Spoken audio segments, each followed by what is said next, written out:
5-25 વર્ષ પહેલા એવો સમય હતો કે આપણો સમાજ નિર્ણય કરતો અને બીજો સમાજ એને ફોલો કરતો. આજે બીજા સમાજોએ નિર્ણય કરી નાખ્યા ને આપણે તો હજી વિચારણા નથી શરૂ કરી. આ ખૂબ ગંભીર મુદ્દો છે, એમાં આપણે વિચારવાની આવશ્યકતા છે. કેટલાય સમાજે નિર્ણય કર્યા. એક સમાજે તો એવો નિર્ણય કર્યો કે હોનાના દાગીના દેવાના જ નહીં. સામાજિક નિર્ણય છે, નિર્ણય થઈ ચૂક્યો છે.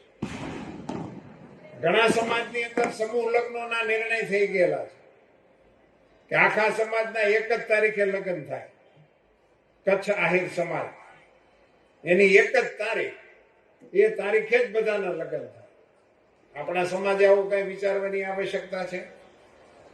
અને એટલું લગ્ન પૂરતું જ નહીં, બીજા ખૂબ આપણા વ્યવહારો જાત ભાતના વધી ગયા છે. પણ મારા મતે છૂટાછેડા એ મહત્વની વાત નથી, પણ છૂટાછેડા પછી એના બાપા પૈસા ગણવા બેહે છે, એ આપણા શરમજનક આપણા માટે. આપણે ક્યાં પહોંચી ગયા?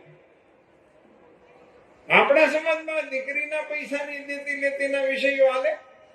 કરવા પટેલ સમાજની અંદર માની સામે તમે એમ બોલો કે અમે માના ઉપાસકો છીએ ને માં મંદિર વાળી જ છે એવું નહીં, માં ઘર વાળી એ છે. ઘરની અંદર જે બેઠી છે ને એને રાજી રાખવાની આવશ્યકતા.